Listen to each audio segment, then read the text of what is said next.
সংবাদ সবাইকে স্বাগত জানাচ্ছি আমি ফিরোজ তোহা। শুরুতে সংবাদ শিরোনাম জানিয়ে দেব এই মুহূর্তে হাতে পাওয়া সর্বশেষ গুরুত্বপূর্ণ আপডেট বাংলা সংবাদ। শুরুতেই থাকছে সরকারের জিম্মি থেকে দেশ ও জনগণ মুক্তি চায়। সার্বভৌমত্বের জন্য বিপজ্জনক আওয়ামী সরকারের জিম্মি থেকে দেশ এবং দেশের জনগণ মুক্তি চায় বলে মন্তব্য করেছেন জাতীয় গণতান্ত্রিক পার্টি জাগপার সহসভাপতি ও দলীয় মুখপাত্র রাশেদ প্রধান। এবারে জানাবো বিএনপি চেয়ারপারসন খালেদা জিয়ার মুক্তি, ভয়াবহ দুর্নীতি, নিত্য প্রয়োজনীয় পণ্যের মূল্যবৃদ্ধি এবং ভারতের সঙ্গে অসম চুক্তি সহ জনসম্পৃক্ত ইস্যুতে দলটিকে রোডমার্চ, লংমার্চ সমাবেশের প্রস্তাব দিয়েছে সমমনা দল ও জোট। জানাবো গুরুতর অসুস্থ বেগম খালেদা জিয়ার চিকিৎসা নিয়ে সরকার রাজনীতি করছে বলে অভিযোগ করেছেন তার অন্যতম উপদেষ্টা বীর মুক্তিযোদ্ধা আব্দুস সালাম।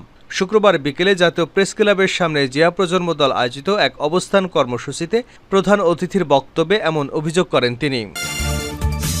এদিকে আমলাদের ভুল সিদ্ধান্তে সরকার অস্বস্তিতে। একের পর এক চাপের মুখে পড়েছে সরকার, আর এই সমস্ত চাপ সৃষ্টি হচ্ছে মূলত আমলাতন্ত্রের ভুল ও অযৌক্তিক অগ্রহণযোগ্য সিদ্ধান্তের ফলে। জনবিচ্ছিন্ন আমলারা তাদের কর্তৃত্ব জাহির করবার জন্য একের পর এক ভুল সিদ্ধান্ত নিচ্ছেন এবং সেই ভুল সিদ্ধান্তের মাসুল দিতে হচ্ছে সরকারকে। এরকম বেশ কয়েকটি উদাহরণ নিয়ে আলোকপাত করা হচ্ছে। প্রিয় দর্শক, পুরো ভিডিওটি দেখতে থাকুন। এদিকে আওয়ামী লীগের সাধারণ সম্পাদক এবং সড়ক পরিবহন ও সেতুমন্ত্রী ওবায়দুল কাদের বলেছেন, সরকারি চাকুরিতে কোটা সংস্করণ নিয়ে সুপ্রিম কোর্টের হাইকোর্ট বিভাগের রায়ের উপর 4 সপ্তাহের স্থগিতাদেশ দিয়েছে আপিল বিভাগ। এরপরও শিক্ষার্থীদের আন্দোলন চলমান থাকার যৌক্তিকতা নেই। অপশক্তি ভর করেছে শিক্ষার্থীদের এই আন্দোলনে। এবং সর্বশেষ জানাবো আন্তর্জাতিক সংবাদ। ফিলিস্তিনের গাজায় ইসরায়েলি বিমান হামলায় 4 ত্রাণকর্মী নিহত হয়েছেন। শুক্রবার তাদের লক্ষ্য করেই এমন হামলা চালানো হয়েছে। সূত্র বলছে, ওই ত্রাণকর্মীরা আল খায়ের ফাউন্ডেশনের, এটি ব্রিটিশ ফাউন্ডেশনের, মূলত তুরস্কের ইস্তাম্বুল থেকে মধ্যপ্রাচ্যে কাজ করছেন এরা। গাজায় তাদের প্রচুর ত্রাণকর্মী নিয়োজিত আছেন। তারা যুদ্ধের প্রথম দিন থেকে জীবন বাজি রেখে গাজায় প্রবেশ করে সহায়তা কার্যক্রম শুরু করেছেন। নানা প্রতিকূলতা সত্ত্বেও খাদ্য সামগ্রী গাজাবাসীর কাছে পৌঁছে দিয়ে ব্যাপক প্রশংসা কুড়িয়েছে এই ফাউন্ডেশনটি। এতক্ষণ শিরোনাম শুনছিলেন, এবার বিস্তারিত। প্রিয় দর্শক, আপনি যদি এই চ্যানেলে নতুন হয়ে থাকেন, ভিডিওটি দেখতে দেখতে চ্যানেলটি সাবস্ক্রাইব করে আমাদের সঙ্গেই থাকুন। আর এই ভিডিও সম্পর্কে আপনি আপনার মূল্যবান মতামতটি কমেন্ট বক্সে জানিয়ে দিন। আর হ্যাঁ প্রিয় দর্শক, জানিয়ে দিন ভিডিওটি কোথা থেকে দেখছেন। সরকারের জিম্মি থেকে দেশ ও জনগণ মুক্তি চায় রাশেদ প্রধান। সার্বভৌমত্বের জন্য বিপজ্জনক আওয়ামী সরকারের জিম্মি থেকে দেশ ও জনগণ মুক্তি চায় বলে মন্তব্য করেছেন জাতীয় গণতান্ত্রিক পার্টি জাগপার সহসভাপতি ও দলীয় মুখপাত্র রাশেদ প্রধান।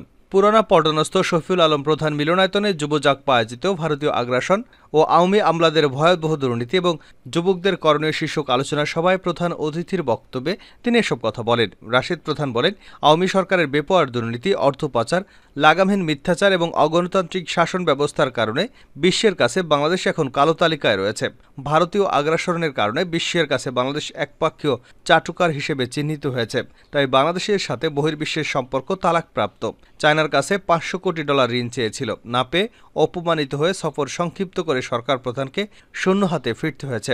তিনি কোটা পদ্ধতি বাতিলের দাবিতে শিক্ষার্থীদের চলমান আন্দোলনের প্রতি পূর্ণ সমর্থন জানিয়েছেন। কোটা পদ্ধতি সংস্কারের মাধ্যমে মেধাভিত্তিক চাকরি নিশ্চিত করতে হবে। কোটা পদ্ধতির কারণে শিক্ষার্থীদের উপর রাষ্ট্রীয় বৈষম্য সৃষ্টি করা যেন না হয়, সেজন্য শিক্ষার্থীদের চলমান দাবি মেনে নিতে আহ্বান জানিয়েছেন তিনি। 56% অগ্রাধিকার কোটার নামে আওয়ামী কোটা পদ্ধতির কারণে এমপি মন্ত্রীরা দুর্নীতিগ্রস্ত এবং মেধাবীদের চাকরি থেকে বঞ্চিত হচ্ছেন। তিনি আরও বলেন, নিত্য প্রয়োজনীয় জিনিসপত্রের দাম যখন ঊর্ধ্বমুখী, তখন দেশের মানুষের পেটে ভাত নেই, পরনে কাপড় নেই। আর এ সময় সরকারের এমপি মন্ত্রীদের রং তামাশায় জাতি আজ লজ্জিত। বর্তমান সরকারের আয়ের চেয়ে ব্যয় 7 গুণ বেড়েছে। কর্মহীন মানুষের পরিবারে চলছে নীরব আর্তনাদ। জনজীবনে নাবিশ্বাস দেখা দিয়েছে, অথচ সরকার ব্যস্ত ভারতীয় গোলামির জন্যে। রোডমার্চ, সমাবেশ, লং মার্চের প্রস্তাব সমমনাদের। বিএনপি চেয়ারপারসন খালেদা জিয়ার মুক্তি, ভয়াবহ দুর্নীতি, নিত্য প্রয়োজনীয় পণ্যের মূল্যবৃদ্ধি এবং ভারতের সঙ্গে অসম চুক্তি সহ জনসম্পৃক্ত ইস্যুতে দলটিকে লং মার্চ, রোডমার্চ এবং সমাবেশের প্রস্তাব দিয়েছে সমমনা দল ও জোটগুলো। বাংলাদেশের যেসব এলাকা দিয়ে ভারতের রেলগাড়ি চলাচল করবে, সেসব এলাকায় রোডমার্চ এবং লং মার্চ কর্মসূচি দেওয়ার জন্য সমমনা দলগুলোর নেতাদের মতামত দিয়েছেন। চলতি মাসে এসব কর্মসূচি যুগপৎভাবে কিংবা এক মঞ্চে করার জন্য প্রস্তাব দিয়েছে জোট নেতারা। শুক্রবার বিএনপি চেয়ারপারসন খালেদা জিয়ার গুলশানের রাজনৈতিক কার্যালয়ে সমমনা দল জোটের সঙ্গে দলের লিয়াজো কমিটির বৈঠকে এসব বিষয়ে আলোচনা হয়।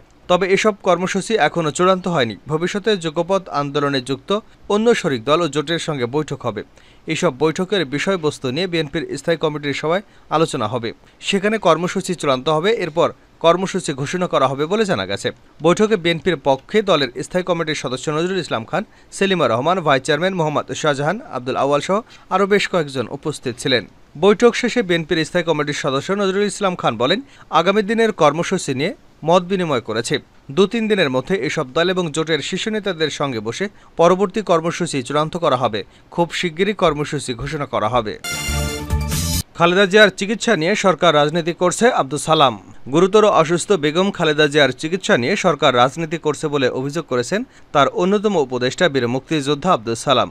শুক্রবার বিকেলে জাতীয় প্রেস ক্লাবের সামনে জিয়া প্রজন্ম দল আয়োজিত এক অবস্থান কর্মসূচিতে প্রধান অতিথির বক্তব্যে এমন অভিযোগ করেন তিনি। বিএনপি চেয়ারপারসন খালেদা জিয়া নিঃশর্ত মুক্তির দাবিতে কর্মসূচি হয়। আব্দুল সালাম বলেন, এ সরকার বেগম খালেদা জিয়াকে ভয় পায়।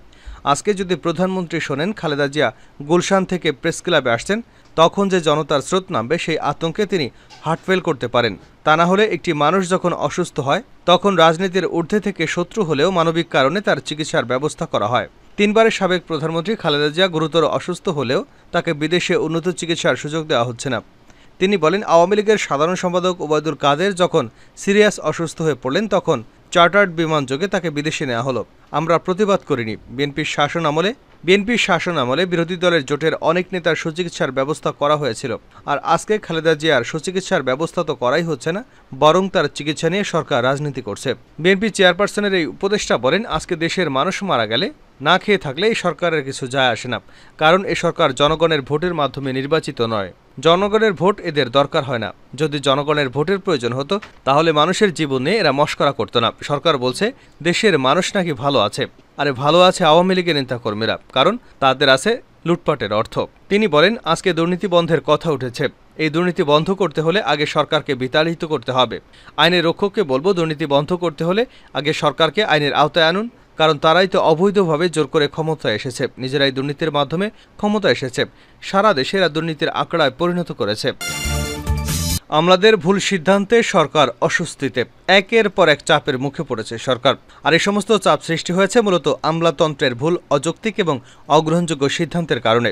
জনবিচ্ছিন্ন আমলারা তাদের কর্তৃত্ব জাহির করবার জন্য একের পর এক ভুল সিদ্ধান্ত নিচ্ছেন এবং সেই ভুল সিদ্ধান্তের মাসুল দিতে হচ্ছে সরকারকে।